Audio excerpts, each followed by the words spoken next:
Thank you for listening to the Urban Odyssey podcast. If you enjoy the content we release, please consider supporting us by subscribing to our Substack.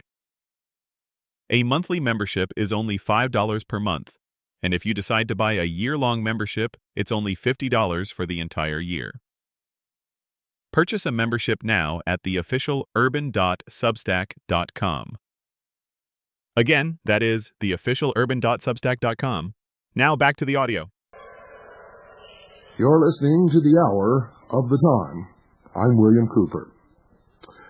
Last night, ladies and gentlemen, I had 1 hour in an attempt to impart to you an awful lot of information about the coming year and years. And of course, an hour isn't enough, so tonight I will continue with that conversation. Last night I gave you most of the bad news. Tonight I will elaborate a little bit on why that is so, and then I will give you as much of the good news as I possibly can. I encourage you to have pen and paper by your side and take notes. And ladies and gentlemen, you're not going to understand all that I said last night or all that I am going to say tonight without an awful lot of soul searching, a lot of confrontation with reality, personally, and a lot of deep thought. And I encourage you to discuss these matters with your family members and with those whom you... Ladies and gentlemen, the faxes have been flying furiously today. Many questioning some of the statements that I made last night.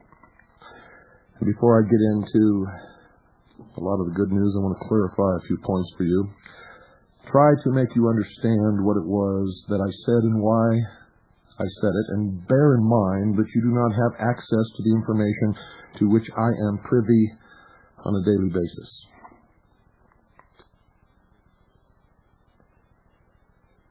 If you take issue with the statement that we're not going to go back to the Constitution as it always has been in its present form as the supreme law of the land, then I ask you to take a few moments to consider some of these facts.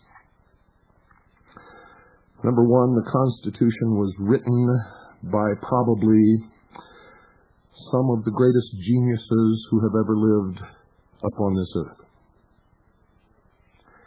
In their time, they were considered to be extreme, left-wing, radical revolutionaries, traitors against the government of England.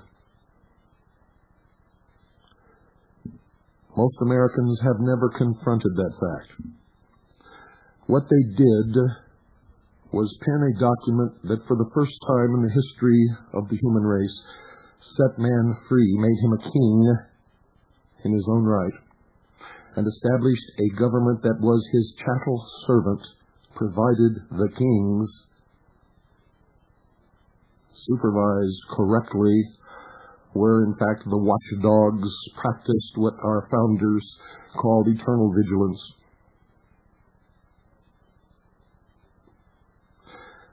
Our founding fathers were also probably the most astute at understanding human nature in its most basic forms. I have read the works of many of the most brilliant minds that the world has ever produced during my lifetime, but I have never read any works from anyone other than the founders of this country who truly understood the nature of the human animal.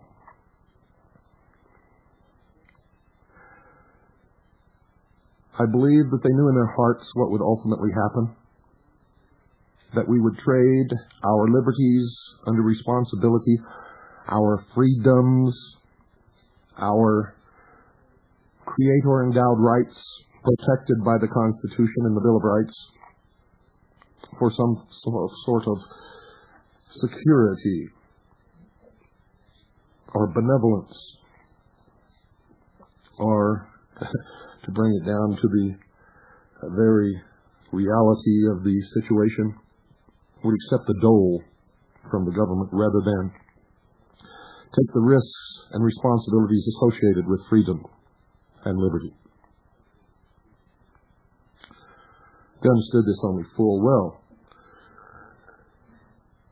And that is exactly what Benjamin Franklin was talking about when he was asked, I should say, by the local publisher of a paper in Philadelphia when he emerged from the hall after signing the Constitution.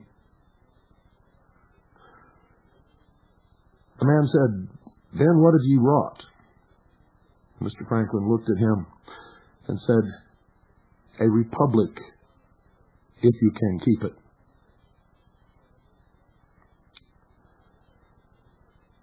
I have said many times over and over again on this broadcast that if you want to see what's wrong with America, if you want to see what's wrong with this country, if you want to see what has caused us to arrive at the state in which we find ourselves today, walk into your bathroom and look into your mirror, and you will find that problem staring back at you now.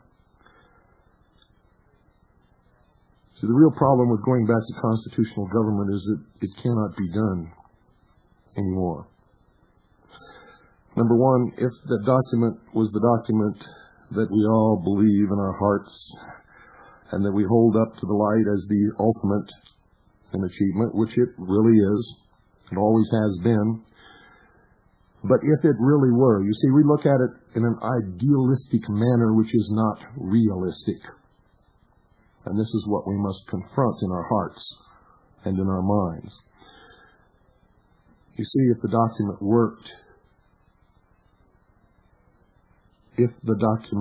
ladies and gentlemen, we would not be in the position that we are in today. The Constitution is the most perfect instrument that has ever been written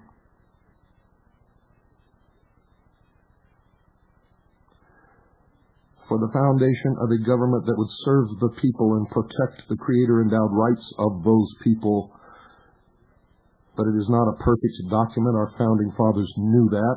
They debated each article, each sentence, each clause, each word extensively for days and weeks and even months.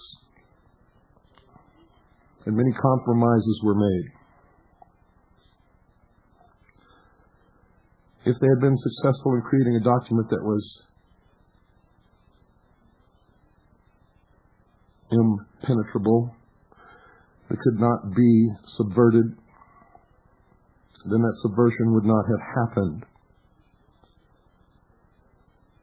To allow any tampering with the Constitution is to risk losing what it does protect, what it is successful at doing, what it has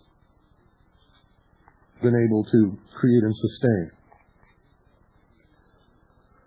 Who do you trust to tamper with that document? Who would you trust to send to a convention to plug those loopholes, to make it stronger, to reseat it as the supreme law of the land?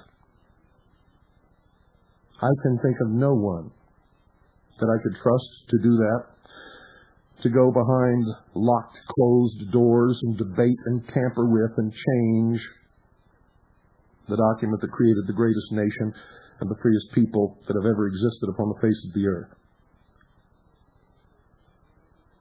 I don't believe that you know of anyone that you could trust to do that either. And if you did, it would be only your representative of your locale.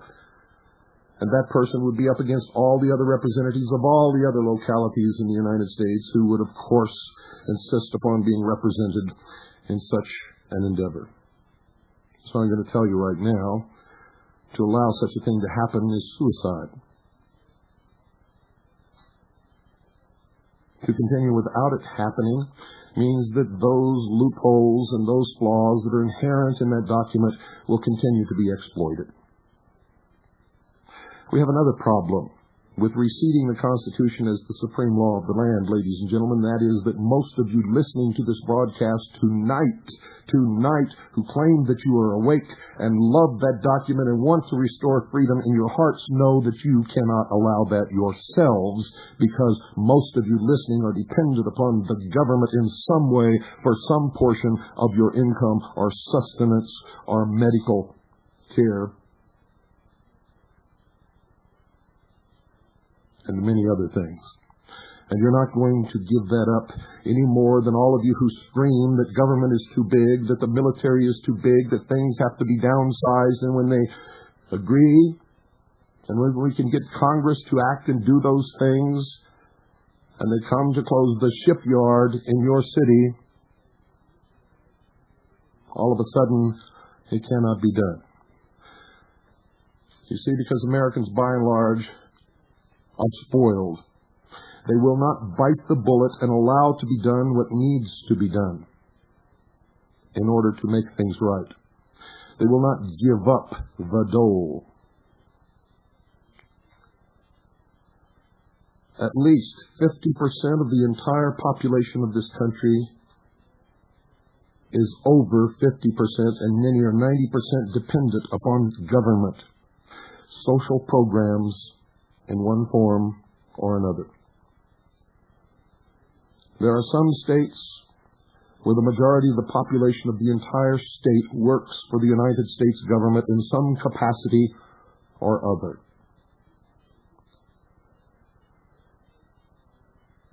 Now, until American patriots and Americans in general are ready to confront these problems realistically and get their heads out of the clouds and out of dreamland, I can tell you for a fact we are not going back to things the way they ever were, because most of you listening won't allow it.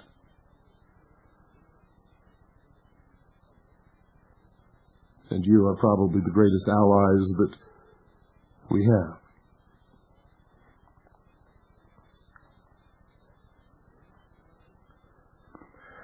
And there are many more problems with that, most of which I will not go into.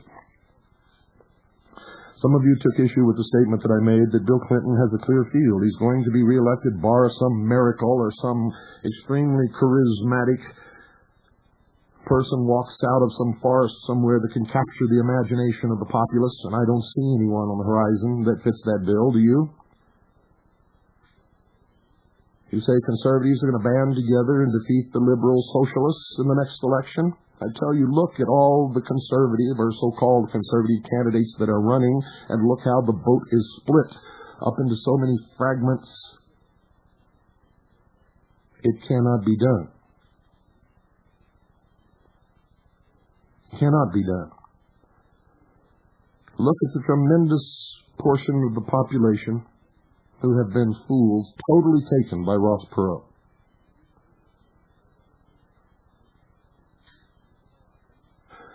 Look at the percentage of the population, and specifically in patriot organizations and patriot groups, that have been totally scammed and taken by Pat Buchanan, a member of the Sovereign and Military Order of the Knights of Malta, who owes his allegiance to a foreign power, sworn on a blood oath.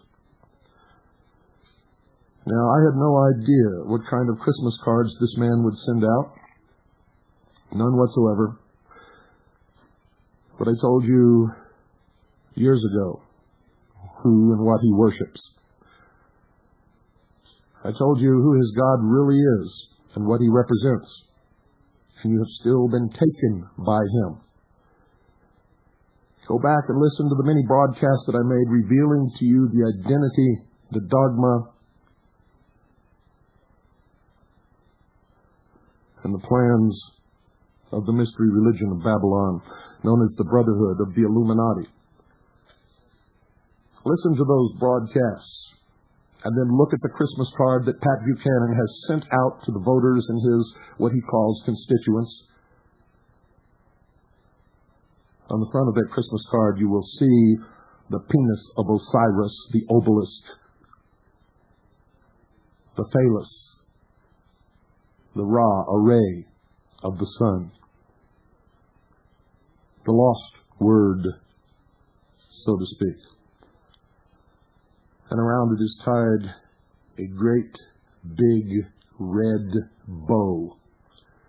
The two loops represent the testes. The color red represents international socialism. When will you wake up? I didn't send out those cards. But I told you the meaning of that symbolism years ago and directed you to publications, the books, the works of knowledge in their own writing where you could discover the meaning for yourselves, and many of you did that. And you still have the audacity to send me a fax telling me that I'm wrong about Pat Buchanan. And I tell you that you are a fool if you believe that. You are lost in Wonderland, and if you are so lost, I cannot help you.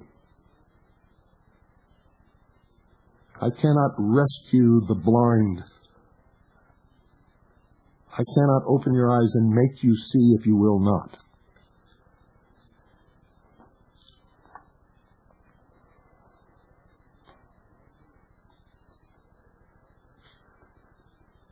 Ladies and gentlemen, I have fought in a war, and I can tell you there's no glory in war. There are no heroes.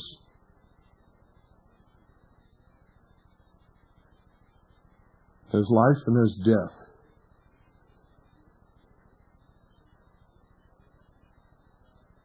What I saw in my limited experience in war was some of the most unbelievable, most horrific, most inhumane things that man could even imagine to do to other men, being performed by people who were raised in American cities and sent to church and were taught never to do such things. When they had the chance, the opportunity, they did them. Many of them would go out and kill all night everything that they saw, and then go back in the morning and pick up a Bible and preach to their fellow squad members or boat crews. It made me sick. It still makes me sick. I do not want to see blood run in the streets of America.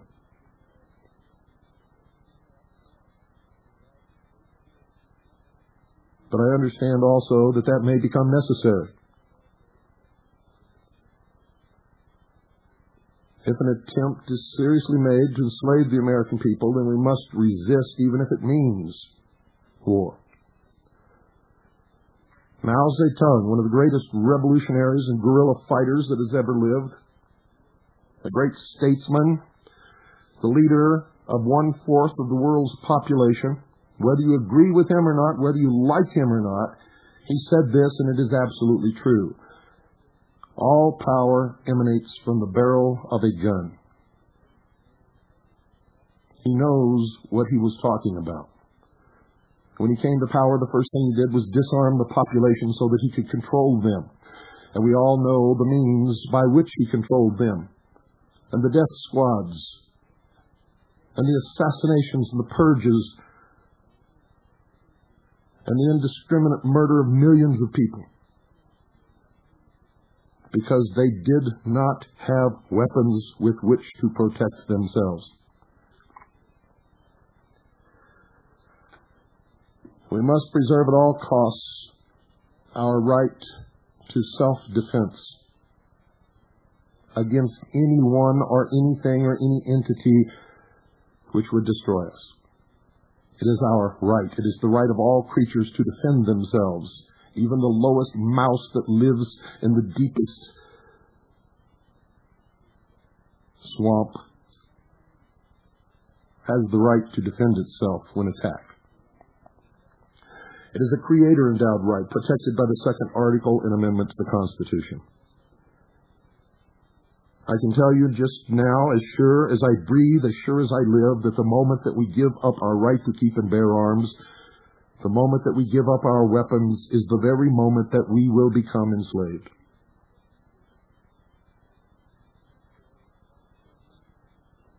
By the very government that our founding fathers set up to protect those rights.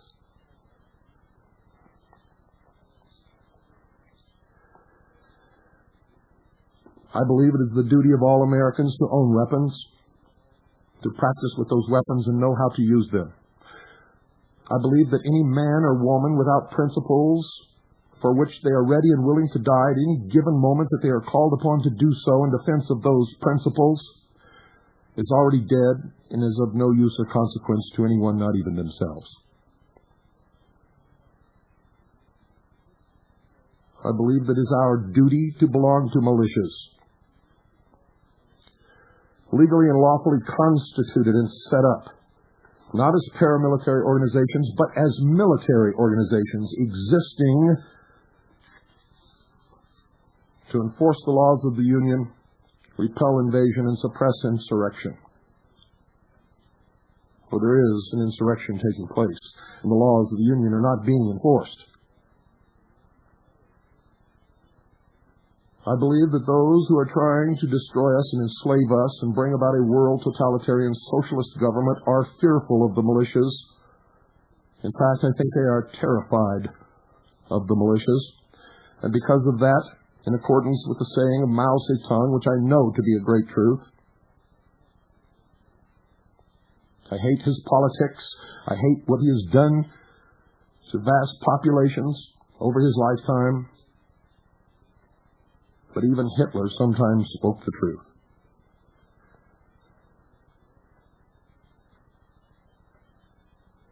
Because of these things, the militia has the potential of exerting a powerful political force upon what happens in the future. Because of this, the militias must become stronger. They must be well disciplined. The members of the militia must obey the orders of their officers. No one must speak for the militia except those appointed to speak, and they must only speak what has been decided by the leadership that should be spoken. Newsletters should be printed. You should get on the media whenever you possibly can. And I'm talking about those authorized to speak. And patriot groups should do the same thing. We must become a political force, backed up with the power, if we must use it, of the weapons that our Constitution guarantees that we have the right to keep and bear. But I tell you this, those weapons must never, ever be used unless it is absolutely necessary, and we must never, ever fire the first shot.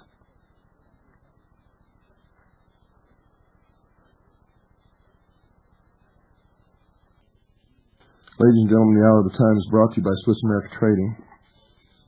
Now, if you want to know what real money is, I suggest you get a copy of the Constitution and read it. This is another reason. You see, you think that there's something to save, and I tell you it's already been thrown in the trash can years ago. For if you read it and you understand that Congress and Congress only has the power to coin money. It doesn't say print bills of credit. It doesn't say make notes. It says coin money. It also states very clearly, no state shall tender in payment of debt anything other than gold and silver coin. And several other things. In the law, a dollar is defined as a specific measurement in weight and purity of silver coin, or the equivalent value in gold coin. The basis of money in this country, under the law, under the Constitution, is silver coin. The specific weight and purity and measurement is known as a dollar. Swiss America Trading deals in real money. There's never been a paper money system or a paper currency system in the history of the world that has ever succeeded. All of them have failed. All of them, during the failure, were marked by years of creeping inflation, which robbed the very sustenance from the work, the sweat of the brow of the people. There's never in the history of the world been a hard silver or gold, metal, coin, monetary system that has ever failed. Because of this, I can tell you, when everything comes crashing down, and it will, those who have gold and silver coin will be the only survivors and will rule whatever market exists. And because of that, I urge you to call Swiss America Training specifically if you derive real worth and sustenance, information, education from this broadcast. If you do, you owe it to them, because you would not be listening to this broadcast without their support, I can assure you. Because I don't have the money to pay for all this. I know that if Swiss America Trading stopped sponsoring us, we would be able to go on for a time, and I would begin to sell everything off that we own, just like we did one time before, in order to keep the broadcast going as long as we could. But unless we could find another sponsor, it would eventually come to an end.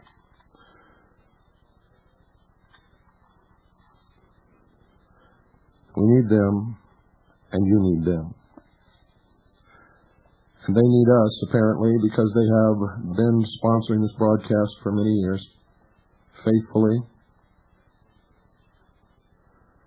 And they've done many things to help us that you don't know about and probably never will, and I'm not going to begin telling you about those things, because I know that Craig wouldn't like it anyway. But I urge you to call Swiss America Trading at 1-800-289-2646 and get your hands on some real money. And do it soon, because time is running out.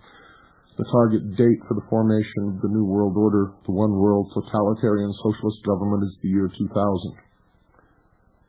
That's right, ladies and gentlemen. Time is running out.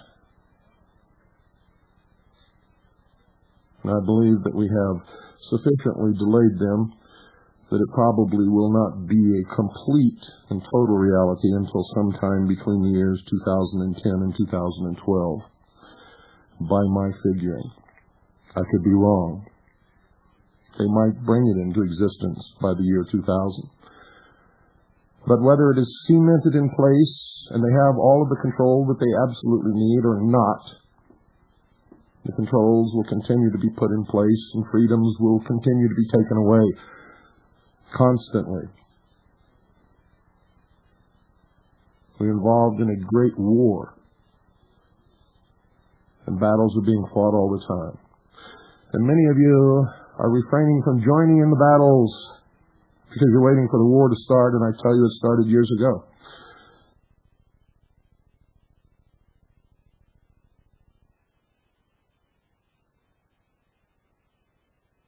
I tell you, you will be truly sorry.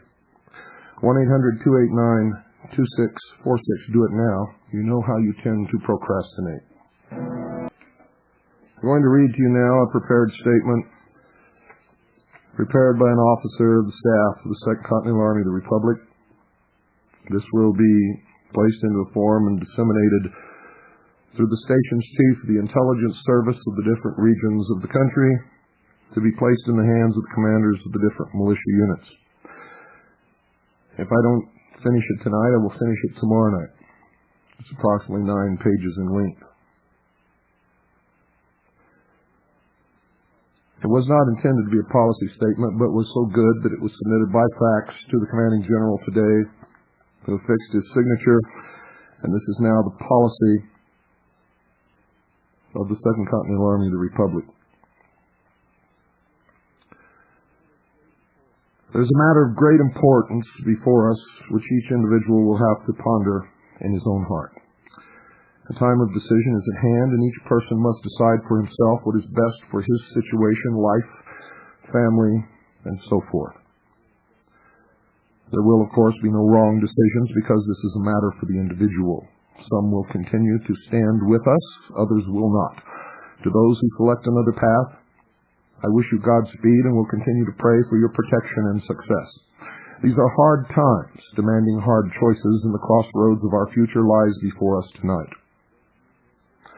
Those of you who heard William Cooper's Hour of the Time broadcast last night may be wondering many things. You may be wondering what hope remains for those of us who love liberty and have put our lives on the line to see it restored and maintained. You may be wondering what profit exists in the electoral process. You may be wondering about presidential candidates or the ambitions of the common law courts. In order to reach any kind of meaningful conclusion in those lines of thought, it is necessary to really stretch your mind to consider life beyond the present moment, something most Americans are incapable of doing. There are hard facts to face, and many of you may have to do a lot of research to determine for yourself that what I am about to set before you is true. I do not ask that you accept without question what I say. I would never do that. As I said before, these are matters for the individual heart and should be approached slowly and prayerfully because the time of reckoning is at hand. You should not reach your decisions tonight just because of some meeting you attend, nor should you fly off the handle and decide that everything set before you is baloney and unworthy of consideration. Take some time to think this through, make your own decisions, and then stand steadfast and unmovable upon them. We have all clung to principles and ideals which have been comfortable for us and have given us all hope. Some of those ideals are unrealistic in the political climate of the present moment. It is important to do a checkup from the neck up to make certain that your expectations are in line with reality. And there is a reason for this. If freedom-loving people go into the future with unreasonable or impossible expectations, and then those expectations are dashed to the ground by the reality that we are now foreseeing for the future of America, they will have spent themselves in the conflict and will have no strength to persevere and endure beyond the excited phase of things. We're talking emotional preparedness now, spiritual preparedness. Intellectual and physical preparedness are only parts of the issue. Those who expect instant gratification will not be able to endure. And that is an unfortunate trait of most Americans. Endurance is going to be the name of the game. Education and tactics will be even more important then than they are now, because some people who will eventually help us will not wake up until they realize that it's all over. I would not be inclined to refuse their support simply because they came late to the party. There will be a tremendous learning curve for them, but if they want to help, they'll have to go whole hog. They may have to accept some things and figure them out later simply because of the urgency of the times, but if they apply themselves, they'll readily see that it isn't really all over. The establishment phase will have just begun, and it may go on for years and years and years. I don't want them to give up just because they don't know any better. And I don't want them to give up just because we can't have life as we once thought it was. And I don't want you to give up just because the possibilities before us are unpleasant and disheartening. There have been people who have fought and died for this country who have faced worse, I can assure you. Life will be different, but it doesn't necessarily have to be hell on earth. It will be what we make it. We just have to decide what that is. Let's talk politics for a moment. Every person should support the candidate of his choice who seems to be the best person for the job. However, you must realize that political activism as it concerns the election process is futile. Political activism as it concerns issues is still workable and at times is still successful. The election process in the United States at the national level has absolutely nothing to do with the desires of the people or the outcome of the popular vote. Only at the state and local level do we really have any say, and even that is limited at best. Last night I told you that this next election will be the last free election that's ever held in this country. And that is true in a technical sense of what it is that I said. The truth is that we lost the ability to elect a president 2 elections ago, ladies and gentlemen. And it was cemented with Perot's move in the last election. And I can guarantee you that it will become worse and worse as time goes by. You can no longer elect a viable president who will represent freedom in this country anymore on a national level. It's out of our hands. When it comes to the presidential elections, the Electoral College has its influence, and the outcome of that election is predetermined long before the election year gets underway. An in-depth study of the Electoral College will reveal an unbelievable degree of corruption, where votes are bought and sold, and where votes which were aligned with the people are changed behind the scenes as a result of political wrangling and maneuvering, all of which is directed by powers outside of the Electoral College. In 1990, the Bilderberg Group met in Geneva, Switzerland, and decided that Bill Clinton would be the next president of the United States, and I announced that on this broadcast and assured you that it was not conjecture, nor was it a prediction, it would be fact, and I was 100% correct. Ross Perot was specifically recruited by the enemy to split the conservative vote to make sure that Clinton's manipulated win would not be too closely questioned by the public. He was successful. George Bush also knew in advance that he was not to be reelected. This is why he did not really campaign. In every televised debate, you saw Bush appearing with only half-hearted interest, if he had any interest at all, putting forth only half-hearted efforts. He had been instructed not to campaign too vigorously. When it appeared that Ross Perot might get too much of a vote and be successful, he pulled out of the election, citing threats against his daughter as the reason. When it appeared that George Bush might be getting too many votes, Ross Perot again entered the race. The American people were confused, but still stupid, and did not catch on.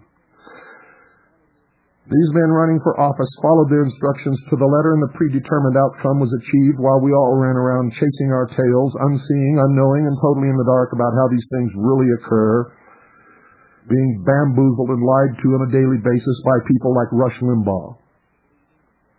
You do not have to believe any of what I just told you. It is documentable, and you can dig it out for yourself if you are so inclined. But it still remains that those are true statements of fact, and the outcome, regardless of what we believe, was exactly what the power brokers planned and had nothing to do with the desires or the votes of the American people. They have planned again for this election. The outcome has been predetermined. When you realize this, you are faced with a very troubling series of questions, not the least of which is, why bother? The reason, ladies and gentlemen, that we bother to support candidates in which we believe is because to do otherwise is to accept without resistance the enslavement and control of the powers who are calling the shots. We cannot take the defeatist attitude that it simply doesn't matter, and so we don't bother voting or supporting a good candidate. Supporting candidates and being politically active is part of resisting slavery. We do that simply because it is right. If you cannot elect Charles Collins to the presidency, what about the governor? What about the State House? What about the State Senate or the State House of Representatives? What about finding other Charles Collins to elect to all of the positions in state government? And then the state, being more powerful than the individual, can resist the tyranny of the federal government and the world government. Remember, the governor commands the National Guard and the militia. We must assess the degree to which we put our hearts and souls into a futile venture. Charles Collins is a great man with great political ambitions, and he has the support of most of the militias. But we have been cut off at the pass in this matter. Throughout the recent decade, the powers of the president have been altered and refined. Consider these things. No matter who sits in the Oval Office, he is the prisoner of the Secret Service, and they are not going to give up their power without a struggle. You will find that they are not listed under the organization of the Department of the Treasury. No matter who sits in the Oval Office, the political ambitions and desires for policy change are still controlled by the Congress and by the power brokers. The Congress, for the most part, is not fixable. It is not on our side. It no longer represents us. We can win certain issues in the Congress only to see those same undesirable proposals reemerge later in a new disguise attached to other legislation or hidden deep within pages and pages and pages and pages of fine print written on small pages.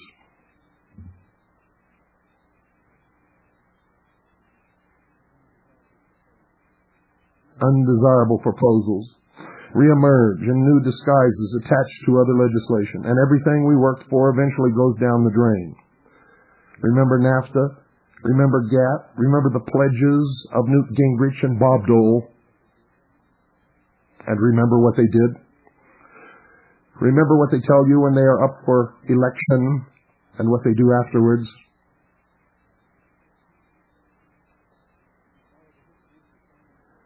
If you follow the history of disarmament policy over the last 50 years, you know this to be absolutely 100% true. Use your imagination here. Suppose for a moment that Charles Collins actually got elected. If that occurred, there are only two scenarios, and I can assure you this is true, both of which would probably happen. Within a month of his election, Collins would be assassinated. That would occur the moment he tried to remove the Secret Service and replace them with some kind of real security, preferably from the militias. If by some miracle of God Collins did remove the Secret Service and replace them with the militias, civil war would break out throughout the country. The agents provocateurs who have infiltrated our ranks and are attempting to stir up trouble where none exists have been instructed to do exactly this. And in many cases they are now active and succeeding in their plans. If Collins got elected and he was successful in remaking the cabinet, and if he wasn't killed within 30 days after the inauguration, he still would be at the mercy of the Congress, which has the power to stop everything Collins hopes to achieve. The only action Collins could take would be to organize a military coup using the militias, bring about the collapse of American government as we know it, and again we would have civil war. You see, everything that Charles Collins advocates is considered to be lunacy by everyone who sits in the House of Representatives and in the Senate today, and by most American people who have forgotten the principles and ideals upon which this country was founded, indeed our very roots that brought us the freedoms that we enjoy today, the ones that are left, that is. The majority of the American people who are ignorant of what is going on and who have become dependent on government for life itself would be against us. In this final scenario, the militias are in that position of firing the first shot. It is a predetermined defeat. The militias cannot ever fire the first shot. It will guarantee that we lose the battle and the war. And who can say who would really rise to the top position of power following a military coup? A period of destructive anarchy would certainly occur, during which many of us would be killed, and eventually somebody would rise to lead. That absolute power has a truly corrupt influence, and we have no guarantees that when the moving and shaking was over, that our new leader or our new form of government would be at all what we want. Ask the Russian people who fought in the Russian Revolution and thought what they would get would be completely different than what it was that emerged as the Soviet Union. Indeed, ask any people who have ever participated in any revolution in the history of the world. The only really, truly successful revolution that was ever fought was the one that brought this country into existence. You think the revolution in France was successful? Study it. Measure the depth of the blood that ran in the streets of Paris, and then tell me how successful it was. Look at the atheism and the lack of morals that exists in modern-day France, the home of international socialism, and tell me how successful it was.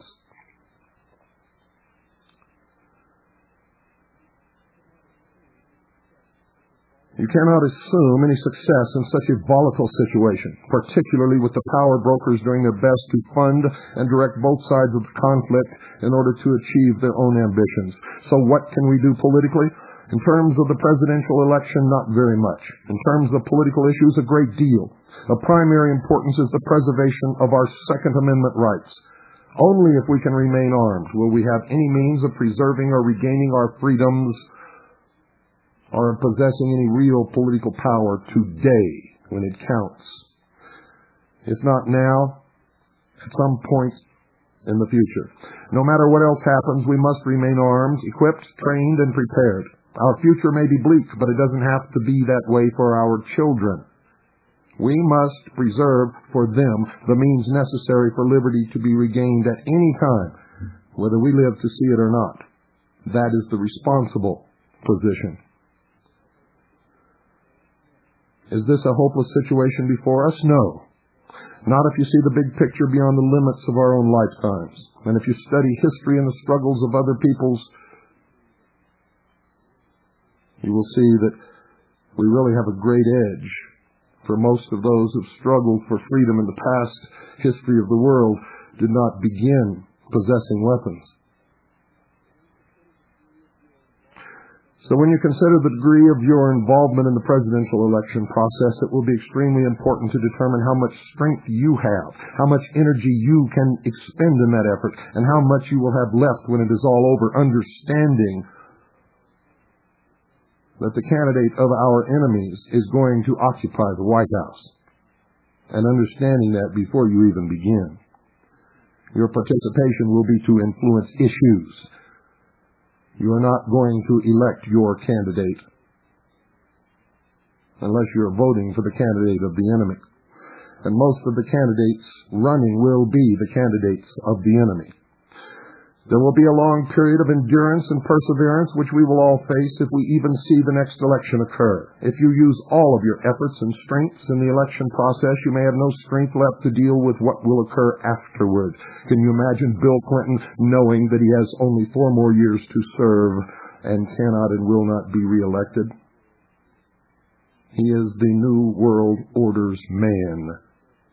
Think these things through very carefully. Decide for yourself what your priorities are. Pace yourself with a view to the fact that we're now talking very, very long term. The hope of this country does not rest in the next presidential election nor in any national election. It rests in the hearts and the minds of the people. And what about our Constitution? What about our civil documents? This is the hardest thing of all to face and accept because the call for constitutional support has become an almost religious thing with people. But consider the reality of the situation. Even if we win on principle, there will be no return to the Constitution. It's dead. It has been for a long time, and you might as well confront that fact and realize it. Our country has been sold down the river in treaties that negate everything which we honor and believe in the Constitution and the Bill of Rights. If the Constitution were in force, we would be using real money. If the Constitution were in force, our involvement with the United Nations would be illegal. If the Constitution were in force, we would not have troops in Bosnia. The treaties, many signed in secret, reveal that we are no longer our own people. It's an unpleasant and shocking reality, but it is the truth. A study of our international treaties, which can be read and studied in any government depository library, paint a horrifying picture of the true state of affairs in the United States. People have not been ready to accept that fact, but it's been the case for many years. We still talk about constitutional restoration as if it were achievable because you have to work with people's hearts and abilities where they are at any given moment. But what is really meant is the preservation of the freedoms which will allow us, at some future time, to regain that which has been lost, to regain the principles of freedom on which this country was founded. We still have plenty of good, solid, motivated lovers of liberty who are only now gradually beginning to really see that in this struggle the Constitution is more symbolic to our cause than anything else. The term Constitution has become a form of shorthand that means a lot more than it actually is in political reality today. And as a concept, it stands for big things that we want to achieve, big, important things that we want to regain. But the Constitution itself is now only an idea, an ideal of principle to which we tenaciously adhere. It is no longer law. The treaties to which our nation has been obligated by our traitorous leaders have removed the Constitution from its position as the supreme law of the land. As law, it is dead. The Constitution has become a symbol of almost religious-type significance around which we stand in protected posture. The law may be dead, but the love and the longing for what that law meant and the practical realities of personal life must never be lost. Most American freedom supporters have not previously been ready to deal with that issue. Maybe they are now. It may seem completely defeatist to say that it is too late for restoration, but honestly, even if we enjoyed a period of restoration, it cannot really be total and complete. Our nation's populace has become too dependent to survive under a pure and undefiled constitutional republican system, and most have little, if any, experience in taking responsibility for their beliefs and actions. The bringing forth of freedom has always had many who die in childbirth.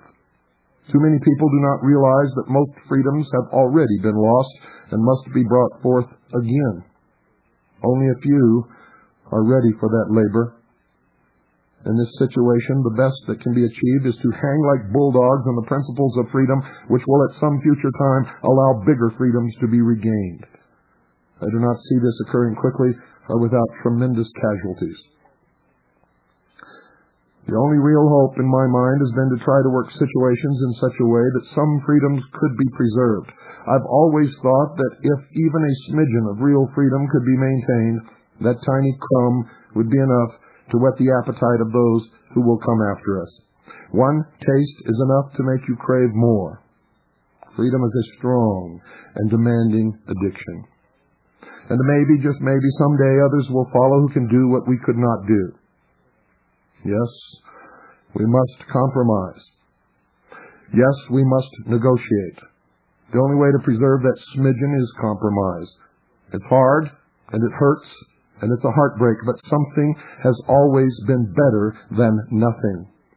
That something has got to exist, or it really will be all over for all time.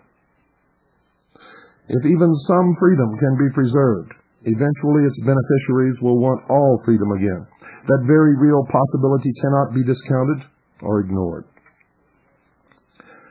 To predetermine the total death of freedom so we can be comfortable now is totally irresponsible and would guarantee shackles for our children.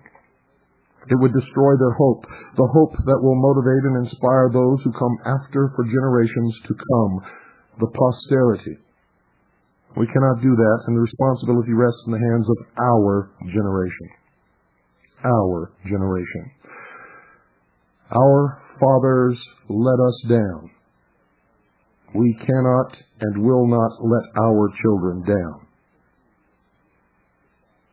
You see, we could do what they did, sit back and say, we must trust the government. The government will not betray us, and hand our responsibility on to our children. I cannot do that. I know that most of you cannot and will not do that. True, there is no going back, and world government is eventually a certainty. Of that there has never been any question. We always knew we could not stop it. The goals have been to delay its implementation until it could be organized with personal freedom at its core. Unfortunately, this has not happened and is unlikely to happen unless people get their heads out of the clouds, leave the gates of Disneyland, and confront the hookers on Anaheim Boulevard. Look at reality, no matter how distasteful it may be, for it is, after all, reality. Good night, and we'll continue this tomorrow night. And God bless you all. Thank you for listening to the Urban Odyssey podcast. If you enjoy the content we release, please consider supporting us by subscribing to our Substack. A monthly membership is only $5 per month, and if you decide to buy a year-long membership, it's only $50 for the entire year. Purchase a membership now at the official urban.substack.com. Again, that is the official urban.substack.com. Now back to the audio. You're listening to The Hour of the Time. I'm Pooh. And I'm William Cooper.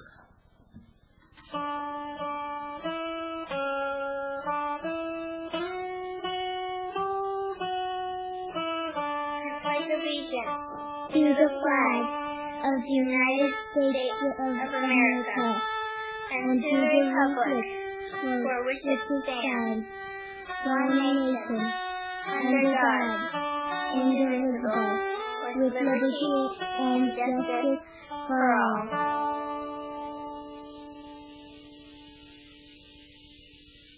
That was Alicia's story, and of course, Pooh saying the pledge together. And it was a little discombobulated because that's the first time that it's been done. Alicia made a tape with her father playing the guitar of the Pledge of Allegiance and sent it to us, and so that she and Pooh could say the pledge together. What do you think about that? Yeah. You like that? Yeah. Did you see the picture of Alicia? Yeah. Isn't she a beautiful little girl? Yeah. Thank you very much. You're welcome. See you later, alligator. Okay. Well, ladies and gentlemen, I'm going to pick up where I left off last night.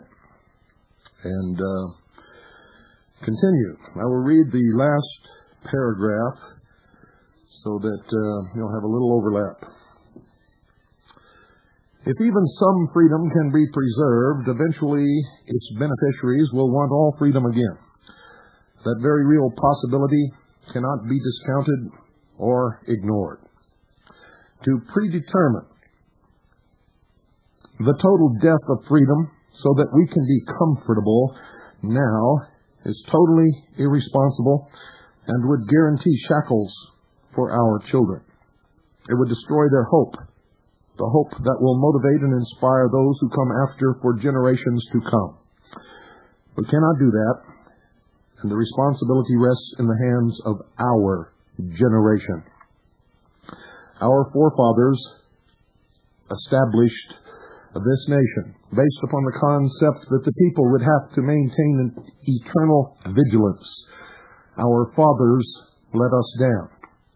We cannot let our children and our grandchildren down. True, there is no going back, and world government is eventually a certainty. It is the natural progression of the evolution of humanity that at some point we come together in a peaceful world. Of that there has never been any question. We always knew we could not stop it. The goals have been to delay its implementation until it could be organized with personal freedom at its core. Unfortunately, this has not happened, and at the present time is unlikely to happen. I have never felt that world government in and of itself, by itself, was inherently an evil thing. How could it be? Any more than the 13 original colonies coming together to form the United States was an evil thing. But it is undeniable that political and economic power concentrated in a small group of world coordinators would definitely be a disaster for freedom. So it seemed needful to do everything possible to protect what liberties were left in the hope of influencing these globalists toward a less bondage-oriented style of leadership. It was and is an absolutely incredible long shot, but it's the best shot. New World Order concepts, totally rotten. World religion appears to be evil. World enslavement, death is preferable. So if a world system is inevitable, the only questions that remain are, why do the promoters of world government demand that we all be slaves? Why the secrecy? Why the lies and the manipulation? And if their intent is not evil, why must they operate in these manners? If it's a good thing, why not let us all in on it? If it is a good thing, a freedom thing, a beneficial thing, wouldn't we all support it? And I believe that most people would support it today if they had not, upon a very basic and cursory investigation, found that most of the promoters of world government are indulging in the most blatant, obvious, and outlandish lies that have ever been perpetrated against any peoples. So we know the answer to those questions, don't we? And so the struggle continues. The idea of the Constitution being restored is truly, ladies and gentlemen, a dream. One I have always been reluctant to release to hopelessness, but reality is a very strong medicine, and the fact still remains that you can achieve nothing from the grave unless you're some big-name martyr whose cause becomes a rallying cry among those who come after. Frankly, I find martyrdom a very poor substitute for education and diplomacy. And there just aren't too many people out there at this time who, even in death, could successfully motivate a rise in the understanding of the people. And no one knows that better than me, for I've been trying for many years to awaken the sheeple and create real people. It just will not happen. Thus we live on, and we do the best we can, day after endless day. You see, there are truths bigger than the individual seeking, and they are worth everything. When you take time to contemplate the future realities, it isn't pretty, no matter what happens. Most people have not thought this thing through far enough. They see the conflict and the possibility of giving their lives for their country. And I can assure you that's scary enough. And that may be why they don't think farther down the line. And most of them don't really believe it anyway because they're not really getting ready.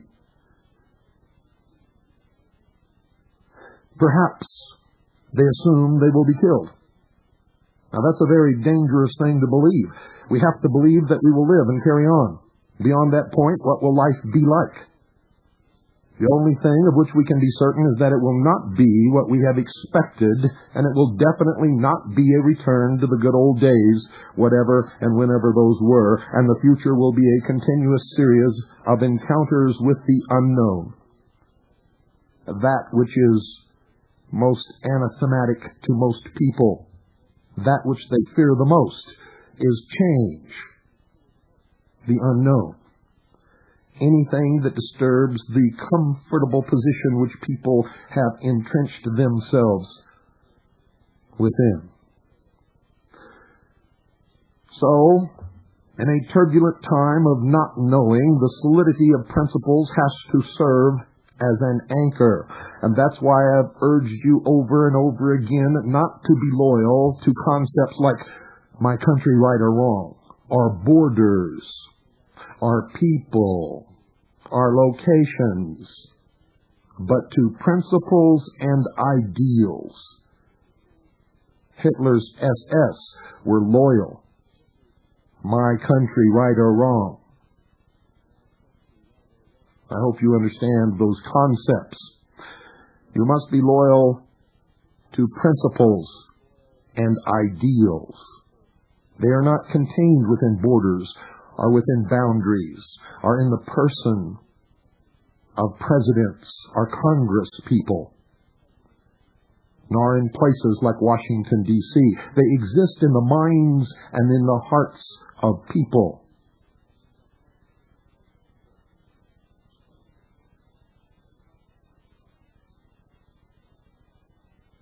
And people have to decide what those principles are and what they're going to do about them. And I'll say this again.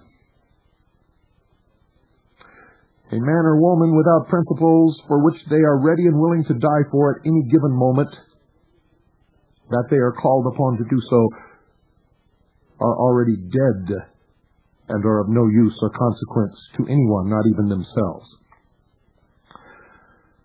You see, for the most part, most Americans in this century have been living in fantasy land. The people who have awakened are only a little bit less in fantasy land than those who never left Disneyland in their thinking. And the time has definitely come to strip away the rest of the candy-coated popcorn peanuts and a prize from the imagined future life. Every day that we can see things a little clearer than before is one more step toward being able to contribute something of worth and real significance.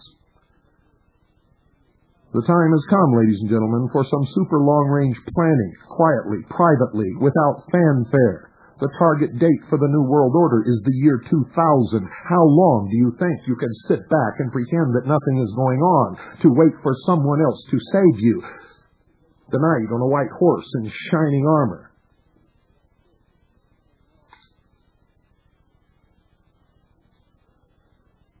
We must exercise power where we still have it, and for the most part, that is at the state and local level. We must take strong stands on the issues which threaten individual freedoms and continue the support in those areas, especially Second Amendment guaranteed rights. And if you did your job in your city, in your county, and in your state, you would not have to worry about the national level. Of that I can assure you. And pay close attention to this. The citizens' resistance movement must be implemented, organized, and established while there is still time. Militias cannot operate. A guerrilla war cannot be waged without the support of a strong civilian resistance movement.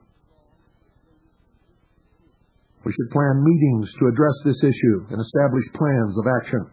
Everyone, no matter how old they are, no matter what their physical condition, can participate in resistance. That time is here.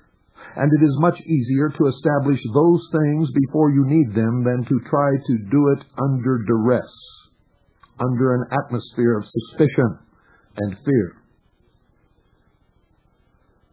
On the state and local level, we must start moving toward issues of greater visibility and publicity, discussion groups, newsletters, political activism on local level, visible militias drilling in public, public relations officers speaking to the press often and frequently and writing stories and submitting them for publication. Militia representatives speaking at public organizations, at universities, at colleges, at town hall meetings, at city council meetings, at county supervisor meetings, in the State House, at state fairs, to the Boy Scouts, to the Girl Scouts, wherever you can muster an audience. All of these things should be organized and implemented without delay because there is no time left. We can take victories and turn them into major issues. There is no such thing as a small victory. And every exposed treason must become a matter of supreme controversy, for there are no small treasons. And every liberty which we can keep or regain must be extolled. Freedom must ring out across the land. There are no insignificant or expendable freedoms. The human race has spent its entire existence to reach the point culminating in the formation of this great nation. Our tactics may have to undergo some revisions for the present moment, but it is with a view to a greater good, the preservation of liberty beyond the years of our own lives. It will be very wise to think farther down the line, to sift away the chaff, to clean up the ranks, and to prepare for something different than we may at first have anticipated. If you are associated with racists, bigots, or reactionaries of any kind, have no further company with them. Period. Patriots and militia units cannot be seen or perceived as radical. They cannot be perceived as racist, as bigots, as reactionaries, or as terrorists, and they must stay as close to a moderate line as is humanly possible under the circumstances. If you are constantly being caught up in controversies over little overall importance, and you run yourself ragged in matters of little or no profit to our future, reconsider how your energies are spent and reprioritize your time. Disconnect from patriot information networks where you have experienced mostly disinformation, lies, and outright total deception. And that is most of those networks, I can assure you, save a small percentage that for the most part refrain from that type of behavior. And you all know who these networks are and where these things originate from.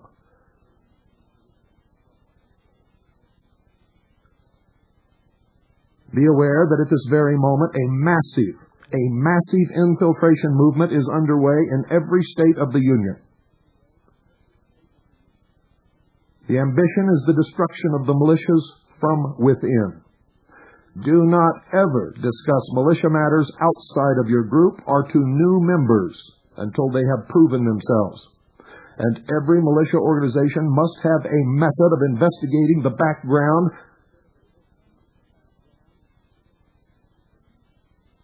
the politics and the sincerity of every single new member that is recruited within your group. And you must restrain yourselves from extreme methods.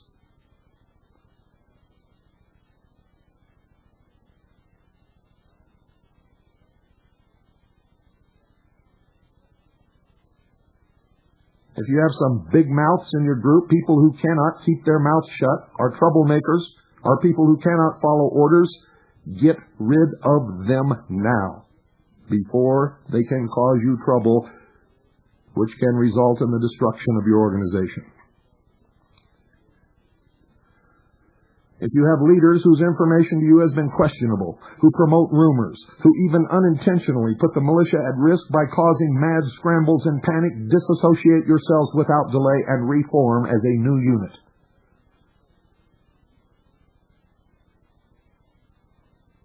If you do not have level-headed, reasonable, good, dependable leaders, then you do not have a militia organization. You have a potential disaster.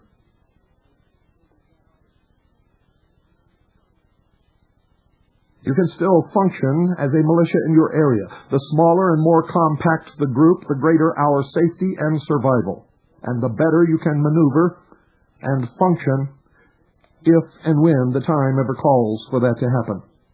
We can do more good when we can trust the people in our group than we can if we find ourselves constantly questioning somebody's motives of sources of information. One of the biggest complaints of new members of the intelligence service is that they spend months, and in some cases even as long as a year, before they are actually utilized to any potential, while they are being completely investigated and tested.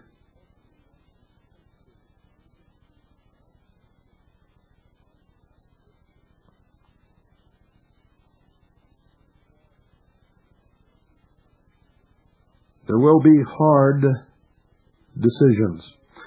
Not everyone will decide to stay in the militia, and not everyone will decide to remain under their present command. That is not a problem. The ranks must be sifted. The reactionaries, those who do not obey orders, and those who are uncooperative, and those whose actions or motives have been questionable, must be removed, or you must remove yourself from them. It is far better to make the most of the good people you have than to set yourselves up to be destroyed by the sheer weight of numbers, especially when some of that number are not really on our side. And the test of the successfulness of a good militia group is not in how many members make up that group, but by how well and how silently they operate to realize our ends, and that is the preservation of freedom and liberty. Not to stroke egos, not to play with guns, but to prepare ourselves and be effective should we have to go to war to maintain our freedoms.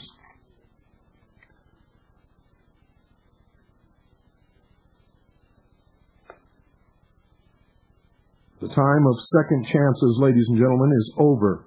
This is it. I'm telling you now, this is it. This is the moment of truth.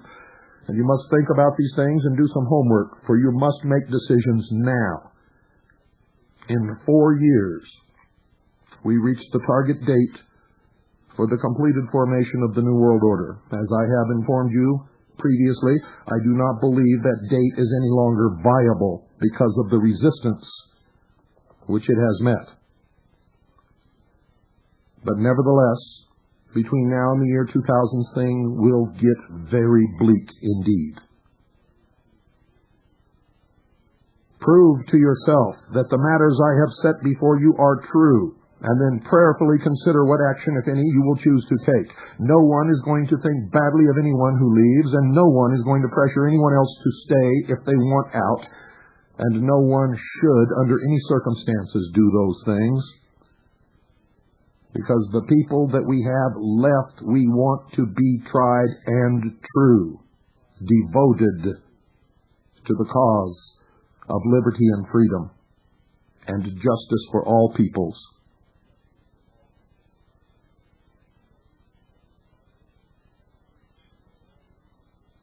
It is true that this is an unhappy moment for us all, but our survival and the survival of freedom depends upon serious consideration and action upon all that I have disclosed to you over the last 3 broadcasts.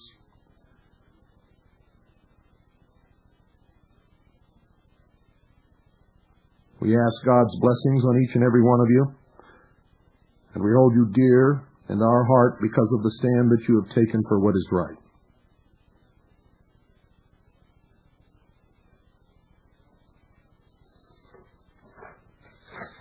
A copy of this communique will be distributed through the station chiefs of the intelligence service to any and all militias with which they are in contact. And that's a lot more than you can even dream of. I can assure you.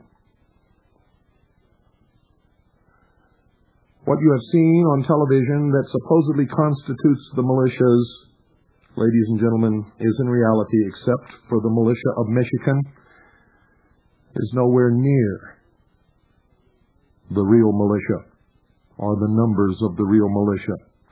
And you have as yet not seen any of the true and the best leadership of the militia that exists in the 50 states of this great nation.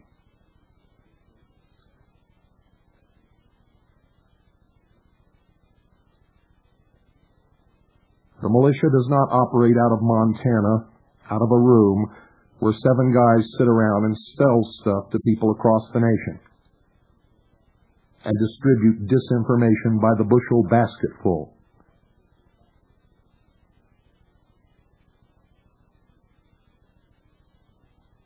The real militia, for the most part, has been very silent and very effective and has been hard at work. And ladies and gentlemen, when I say hard at work, you have no concept of what I am speaking about.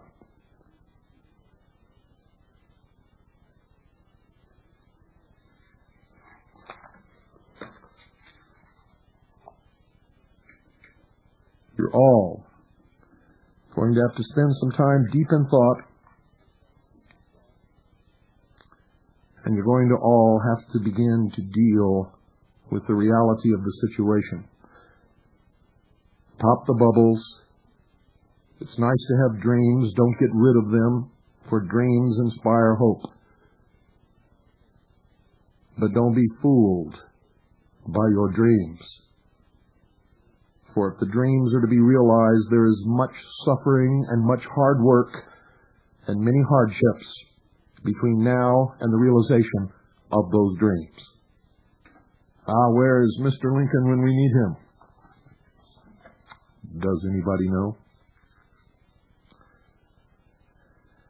I want to thank all of you for the cards and the letters and the faxes, wishing me a speedy recovery. And I want to assure you that the worst is over. My lungs are clear now. But I am not well. I am violating to the max the doctor's orders. And I'm sure if he knew that I were doing these broadcasts, he would be livid with rage. But I could no more not do these broadcasts than I could stop breathing.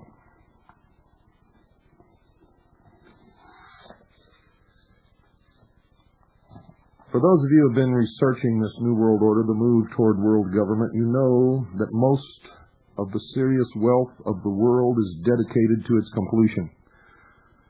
There are huge movements, well-financed, well-connected politically in every nation of the world, except for some third world countries that are promoting world government. There are just a few in opposition, mostly here in the United States of America. Canada has fallen. Great Britain has fallen. Australia has fallen. All of the member nations of the European Commonwealth have fallen. Russia may become in opposition. But if they do, it will not bode well for us, I can assure you.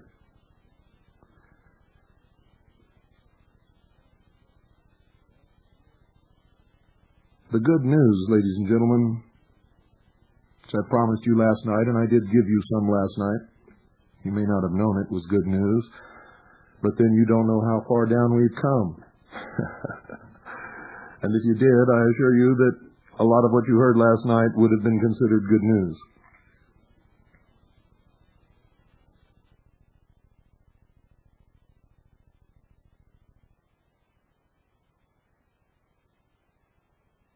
It has only taken 5% or less of any given population to affect real change, and in some cases, one single person has done it by the sheer effort of that person's will alone.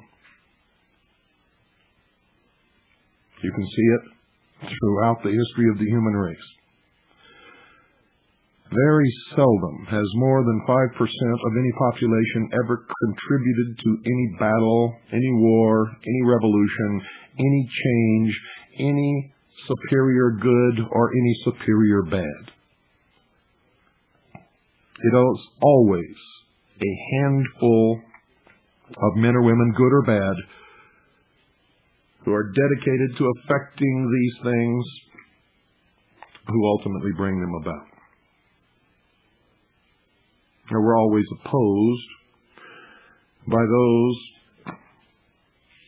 who want to stop it, who want to keep us confused, spinning around chasing our tails, and these things happen all the time. I have seen of late on the internet so much bullshit, absolute nonsense being passed around, and people just accept these things without any investigation. If somebody says it, it must be so. And I tell you now, unless you establish a routine of checking the facts on every single thing that comes into your hands, unless you do this, you're going to be fooled. You're going to find yourself spinning your tail.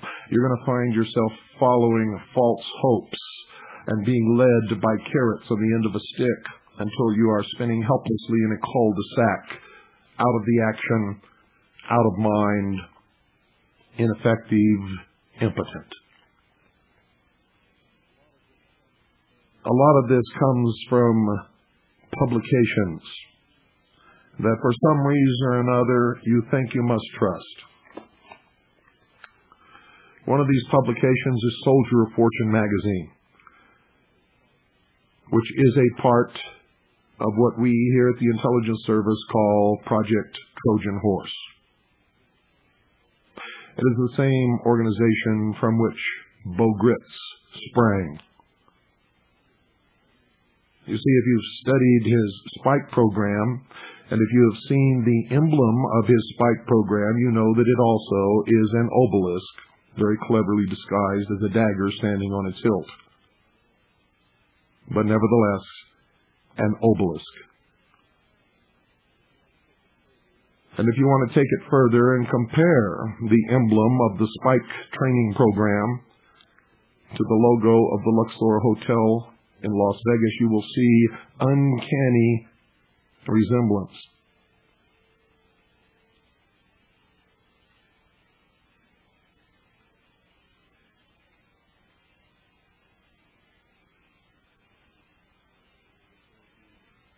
Just as you do on the Christmas cards sent out by Pat Buchanan.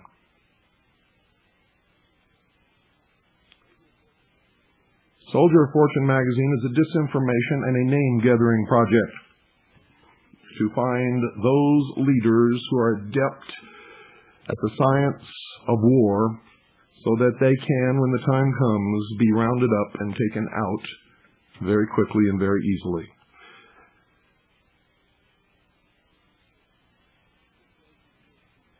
It does you good to know these things. Another one is Media Bypass magazine.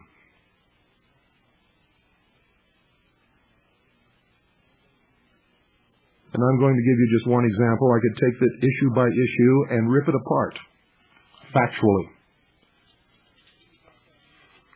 Media Bypass Magazine is the one that interviewed Hoppy Heidelberg, who was the member of the Oklahoma grand jury. They then took the tape of the interview, twisted it, added blatant lies, things that he did not say, against his wishes and against his knowledge, published this mixture of truth and lies, and had the only juror on the Oklahoma grand jury who was really doing good things and pointing the jury in the right direction removed from that jury. And it was no accident.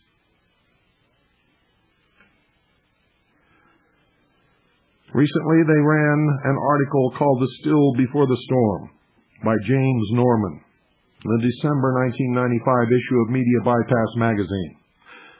The subject, U.S. government is about to fall. And that's the biggest crock of bullshit I've heard in so long. No matter what happens, the U.S. government will not fall. And I'm going to go through this and show you how easily you've been misled. I have seen at least 200 copies of this spread all over the internet, and where there are 200 copies that I can easily find, there must be 6,000 permeating almost every segment of the internet that there is. I'm going to skip the first paragraph because it's ambiguous baloney. The second paragraph starts, "But don't be lulled by the mainstream media, which has been hard at work poo-pooing these corruption charges and doubts about the official suicide of former White House Deputy Counsel Vincent W. Foster. This is just the eerie still before a storm. A hurricane lurks just over the horizon. Thunderheads are gathering and looming darker. Distant lightning can be seen but not yet heard. Straws are starting to blow in the wind. This government may be on the threshold of upheaval unprecedented since the Civil War. That is the cryptic message coming from multiple well-connected sources close to the intelligence community who say big things are quietly afoot that could fundamentally shuffle this country's political deck, and that may be just fine with Speaker of the House Newt Gingrich, Republican, Georgia, who sources say is quietly maneuvering to use this impending turmoil not just to re-engineer government, but to purge both political parties and effect what amounts to a bloodless coup d'etat. Swept away will be not only a raft of big-name Democratic senators and congressmen, but also many prominent old-line Republicans who have been feeding at the trowel of corruption for years. It won't stop with politicians either. Prominent Wall Streeters, bureaucrats, military officers, and a slew of intelligence big shots are also said to be about to take a fall. Well over 300 names are said to be involved in the scandal. Apocalypse soon, predicts P.P. Willie. P.P. Willie is actually a dog, but it is also the pen name for a legendary World War II military intelligence veteran now living in St. Petersburg, Florida, who writes for a semi-weekly newspaper or newsletter called Washington Report, which, by the way, ladies and gentlemen, I get. Mr. Norman says it is a pithy, irreverent capital gossip sheet with a penchant for pink paper, but it is read with considerable interest by its 5,000 subscribers, mostly in Washington and overseas, because Willie is known to be well connected within the intelligence community. In the past, he has been uncannily accurate about goings-on in the spook world, and at times there now are very troubled. And that is total baloney. I've been getting the Washington Report for years, ladies and gentlemen. They've very seldom been right. And the greatest penchant that newsletter has is for gossip, not facts. Willie's latest. Remember reading about Teapot Dome? How about Watergate? Then came Iran-Contra. Not bad, but the past Washington political scandals are itty-bitty compared to one that should surface next year about early spring. Listen to this. You don't suppose a few good guys in the CIA, FBI, IRS, and NSA, they are not many, but they exist, are fed up with tucking their tails and running in the face of White House pressure? What if they went public with true documented stories of espionage, murder, tax evasion, drug dealing, millions of dollars stashed in offshore bank accounts, and other big-time hanky-panky at the very tip-top of the Washington manure pile? Can anybody out there tell me what's new about any of that? It surfaces all the time, and nobody pays any attention to any of it, and nobody's going to pay any attention to anything that might emerge in this next year. The major media would not want to embarrass the liberal darlings, but what if a London newspaper and pink newsletter broke the story? What do you think the London Telegraph has been doing for the past 2 years, Mr. Nelson? Talk radio would then spread the word across the nation. The odds are this scandal will break. We hear it's a done deal. I'm telling you right now, it's total bullshit. Total, absolute, unadulterated bullshit. Listen to this. Whispers of such a spilling of the beans are being heard from multiple separate intelligence sources, specifically as reported in the August and October editions of Media Bypass. A small vigilante team, listen to this, ladies and gentlemen, listen to this pack of lies. A small vigilante team of CIA computer hackers, dubbed the Fifth Column, has managed to penetrate Swiss and other foreign banks to quietly withdraw what is now an astounding $2.5 billion in illicit money from coded accounts they have identified as belonging to government figures. Total lie. And this isn't backed up with anything. No sources, no facts, not one single sentence in this entire article can be substantiated with any facts from any sources whatsoever.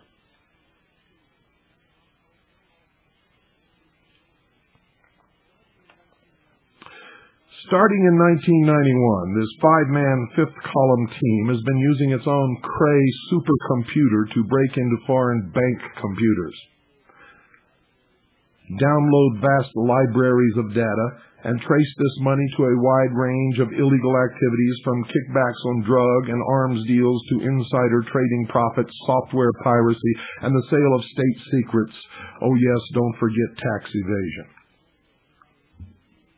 The money has been moved to a U.S. Treasury holding account at several Federal Reserve banks, another blatant lie, escrowed for use by the CIA if and only if the CIA gets rid of its own bad apples. How could the government hide that much money, denying under Freedom of Information Act requests that it even exists? Very simply because it doesn't, ladies and gentlemen. Just ask the National Reconnaissance Office, the government's spy satellite agency, which recently fessed up to having $1.7 billion stashed in secret accounts, and that is another lie, ladies and gentlemen. It doesn't have $1.7 billion stashed anywhere. And if you don't know how the budget works with agencies and organizations, then it's easy to be scammed by articles like this.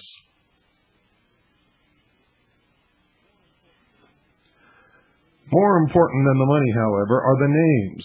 Who had these accounts? Are they still in office? Who has the list and the proof? Are they using this information to extort political blackmail? Will the bad guys be able to buy their way out of exposure? One thing is certain, whoever controls this phantom roster of corrupt politicians and money men has this government's private parts in a tightening vice. Well, now how could he write this article if he doesn't know the list of names, or who has the list of names? He says one man who may know is Charles S. Hayes, an irascible Kentucky computer salvage dealer and recently retired CIA contractor believed to be part of or closely involved with this Fifth Column. Now Mr. James Norman discloses that he doesn't even know that there is a Fifth Column or who they are. At the beginning of the article, he stated positively that there was one. Why do I have to go through articles and pick these things apart for you? Why can't you do it for yourselves? Why are there 200 copies that I can find easily within an hour floating through the internet, being believed by everybody who picks up on this crap? I can tell you very shortly that Media Bypass magazine is going to try, ladies and gentlemen, to connect an organization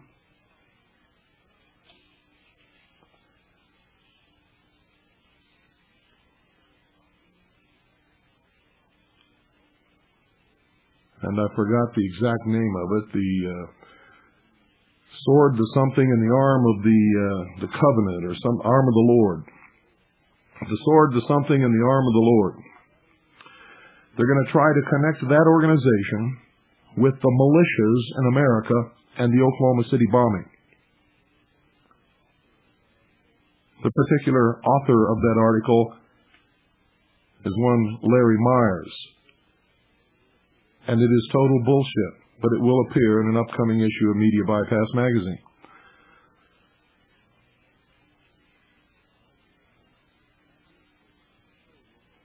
And I mean it, ladies and gentlemen, total, absolute bullshit. Just like this article that I'm revealing to you. Just like the hatchet job they did on Hoppy Heidelberg to get him removed from the Oklahoma grand jury. The only juror who was doing his job.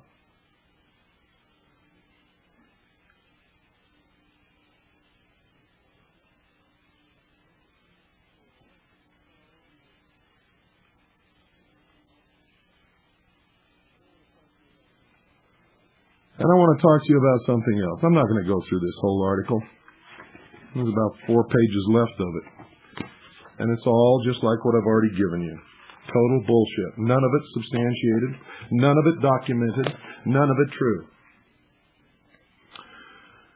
And now I'm going to talk to you about something else that many of you have fallen for. I can't for the life of me figure out what you have done with your brains. Let me give you a for instance. Close your eyes and imagine this. You are a member of the armed forces of the United States of America. An active duty member.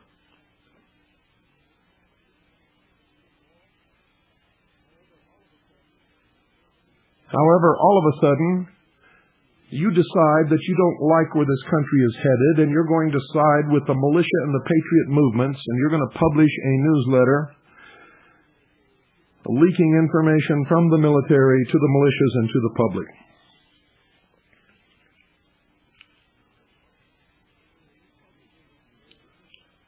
So you publish this newsletter, and you call it The Resistor. And you don't even try to hide your identity. You state that you are active duty members of the Special Forces of the United States Army.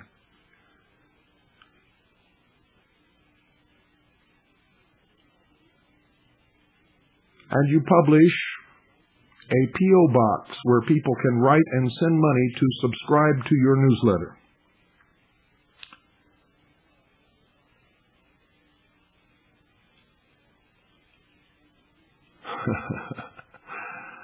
Now, I want all of you, everyone listening, tell me, how long will it take before you're caught? How long? I'll tell you right now, from what I know, having served in the Office of Naval Intelligence and knowing many good investigators, many of which are members of the intelligence service, good police detectives, people who are part of the CID, Criminal Investigative Division of the Department of the Army, NIS, Naval Investigative Service of the United States Navy. I can tell you with complete 100% assurance, no problem whatsoever, that these people would have been found, identified, and arrested, ladies and gentlemen, put behind bars within 3 days. 3 days, that's all it would take. Now you tell me, why has that not happened? If the military is really interested in identifying these people and stopping them, why has that not happened? How can you send $20 to a P.O. box and subscribe to their clandestine underground resistor newsletter? Yet the greatest investigative organizations with the most money and the best technology in the world can't find these people.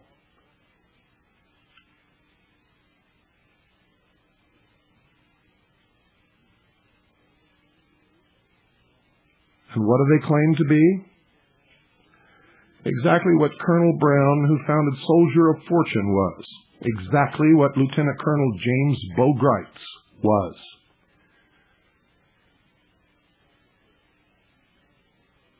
Delta Force, United States Army Special Forces, Project Trojan Horse.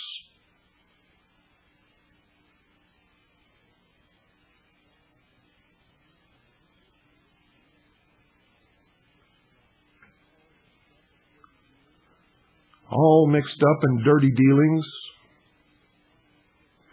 Money for arms, arms for drugs, drugs to corrupt the American youth, and euphemistically enslave large populations of disadvantaged people in this country and keep them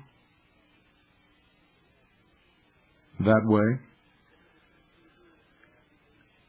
Some of the same people who are involved in those things turn up in, of all places, the militia of Montana, Bob Fletcher, intimately involved with Iran-Contra.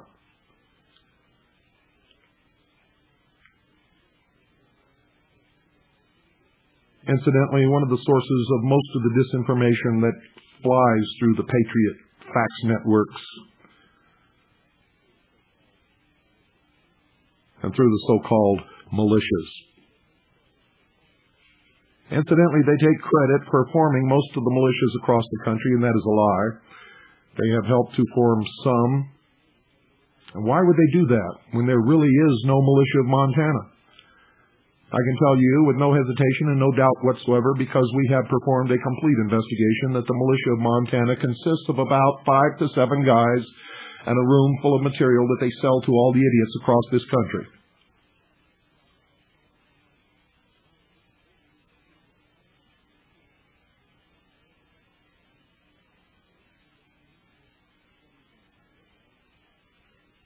And these aren't the only ones.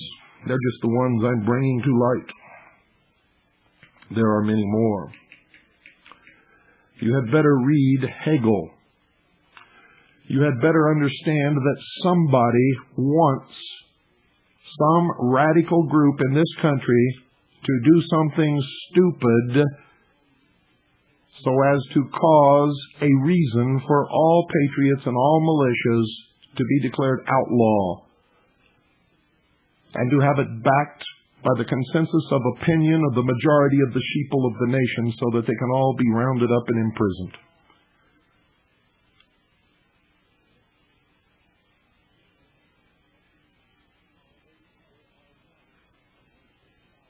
There are not hundreds of thousands of Russian military equipment in this country. There is Russian military equipment in this country at various places.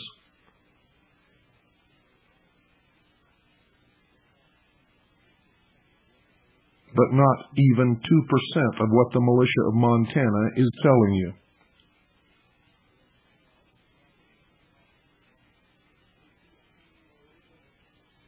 If they see a trainload of 10 tanks, it becomes 500. If they see a trainload of 100 tanks, it becomes 5,000. And you just suck it up all across this country. Just suck it up. I am amazed and disheartened. But thank God it is only the visible, foolish segments of what is known as the militia that falls for this crap. And I hope you have the good sense to clean your act up before it's all turned against you. We are going into world government. Yes, if the time comes and they need to suppress the resistance of the American people, they will bring in foreign troops. Of that there is no question. But the foreign troops are not here except in very small numbers and for training purposes, and that is a fact. There is foreign military equipment here, and in some areas in large numbers, but nowhere even in your wildest dreams approaching what is flying through the Patriot networks and from the militia of Montana and from other sources of disinformation.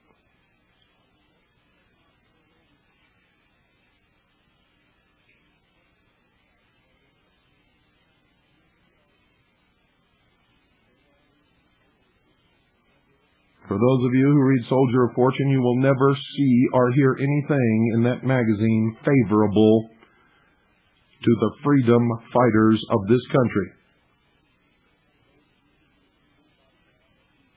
For those of you who read Media Bypass, if you believe these articles without checking and documenting whether or not every single fact that they claim to be fact is indeed fact and not disinformation, you will find yourselves chasing your tail for the rest of your life. And I can't wait to see their upcoming article written by Mr. Larry Myers, condemning the militias for the Oklahoma City bombing, connecting them to this racist, ridiculous, fundamental religious group when there is no connection. Militias are not religious. Militias are not Christian. Militias are military organizations pledged to enforce the laws of the Union, suppress insurrection, and repel invasion. And if the militia group you belong to is anything other than what I have just stated, get yourself out of it and away from it. Good night.